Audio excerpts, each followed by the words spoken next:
भाजपचे आमदार सुरेश धस यांनी मुंडेंवर केलेल्या आरोपांना आता धनंजय मुंडेंचे चुलत भाऊ अजय मुंडेंनी प्रत्युत्तर दिले।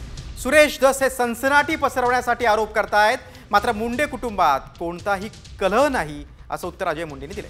धनंजय मुंडे हे कराडच्या आहारी गेले, त्यामुळे मुंडेंची आई 1.5 वर्षांपासून नाथरा या गावाला राहायला गेल्यात असा दावा धस यांनी केला होता। त्याहून आता अजय मुंडेंनी उत्तर देत धसांवर पलटवार केला।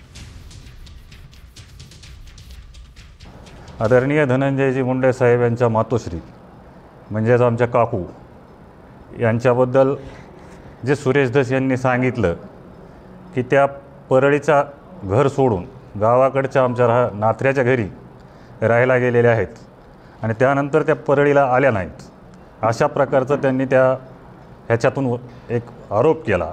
आणि दुसरा आरोप केला की त्यांचे चुलत भाऊ मी असेल किंवा आमचे दुसरे भाऊ असतील हे धनंजय मुंडे साहेबांवर नाराज आहेत। ह्या सगळ्या गोष्टी बिनबुडाच्या निराधार आहेत। खरं तर कुठल्याही या गोष्टीला आधार नाही।